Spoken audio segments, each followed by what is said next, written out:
Le col tailleur est composé de plusieurs parties. La partie principale est le vêtement. La parmenture, le dessus de col qui a de l'embut. L'embut est un ajout de quelques millimètres afin de recouvrir le dessous de col. Dans notre exemple, le dessus de col et la parmenture sont en couleur verte. Le dessous de col et le vêtement sont en rouge. On identifie le cran du col et revers, la ligne du tenant et le bord extérieur du col et revers. Positionnez le renfort thermocollant droit fil le long du bord de la valeur de couture d'emmanchure afin que celle-ci ne se déforme pas. Le thermocollant renfort est positionné. Les pièces sont thermocollées. Le côté droit et gauche de la parmenture, dans notre cas en vert. L'enforme encolure dos en vert, ce sont les pièces intérieures. Le dessous de col en rouge, thermocollé en biais pour garder l'extensibilité du col lorsqu'il est porté sur corps. Renforcer les valeurs de couture sous le revers. Soutenir 1 cm l'intérieur de la brisure et positionner le renfort droit fil.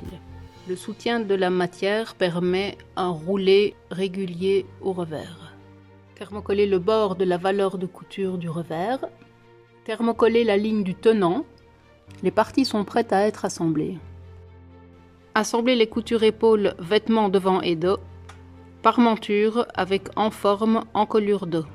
Puis repasser les coutures ouvertes. Assembler les coutures du tenant. Poser le dessus de col sur la parmenture endroit sur endroit. Piquer le tenant précisément entre les points de raccord A et B. A représentant le début du cran, B l'intersection du tenant avec l'encolure. Piquer le dessous de col avec le vêtement. Le dessous dans notre cas a été coupé en biais et est de couleur rouge. Faire bien correspondre les raccords C et D. C correspondant au cran, D correspondant à l'encolure et à la ligne du tenant. Le dessus de col est assemblé avec la parmenture. On vient maintenant cranter la parmenture au niveau de l'intersection tenant et encolure, c'est-à-dire au point B. Pour ce faire, replier la parmenture sur elle-même et bien identifier l'intersection. Positionnez la liche ou pendoire de part et d'autre du milieu dos sur l'enforme encolure dos et prépiquée à 5 mm. Elle sera prise en sandwich entre l'enforme encolure dos et le col. Faire pivoter la parmenture et poser les encolures bord à bord. Piquer l'encolure du raccord B au raccord B, c'est-à-dire l'intersection du tenant droite jusqu'à l'intersection du tenant côté gauche. Faire bien correspondre l'écran épaule, milieu dos, ensemble. L'encolure est piquée du tenant au tenant. Les valeurs de couture sont repassées ouvertes. Si besoin, si le lainage ne se met pas à plat, cranter en oblique dans la partie la plus arrondie de l'encolure. Si besoin au vêtement, si besoin au col. Vider l'intersection encolure tenant.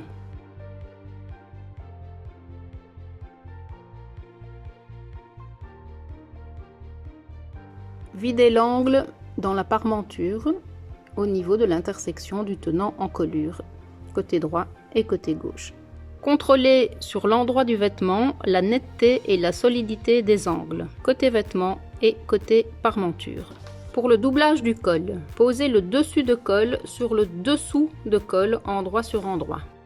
Veillez à la correspondance des points A, intersection du cran. Bien faire correspondre tout le bord extérieur des deux cols. Piquez à 1 cm du point A jusqu'au point A. Le bord extérieur du col est piqué du point A jusqu'au point A en tenant compte de l'embut du dessus de col. Vérifiez les intersections du cran. Retournez et regardez du côté de l'endroit si les intersections correspondent parfaitement. Doublage de la parmenture.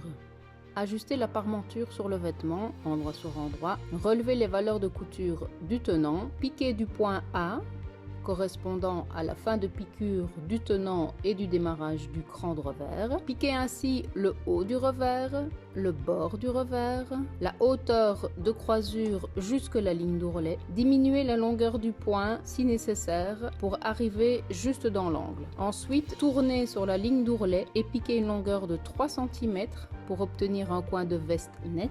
Tourner à nouveau et piquer la hauteur d'ourlet pour ainsi préparer la finition de veste avec aisance à l'ourlet doublure. Petite astuce pour piquer sans être gêné par les épaisseurs de couture au point A, utilisez un pied pour fermoir, version machine industrielle ou version machine portative.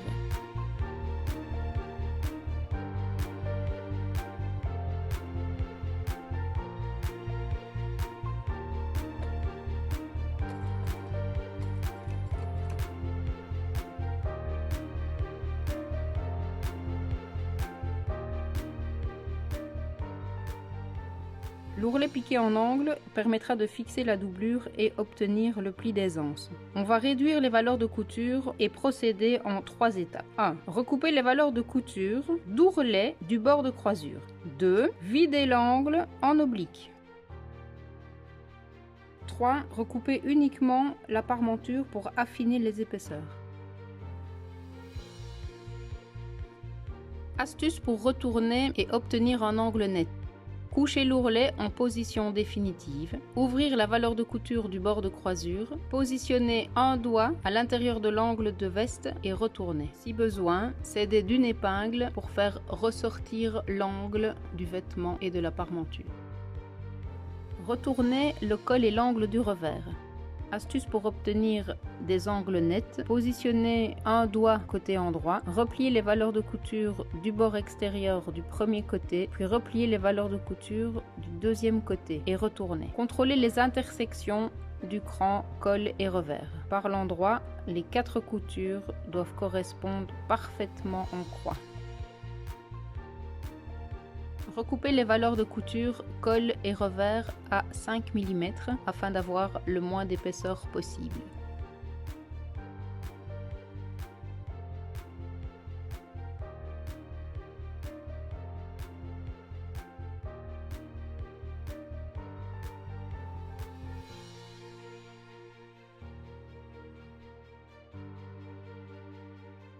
Repassez le bord de croisure, valeur de couture ouverte.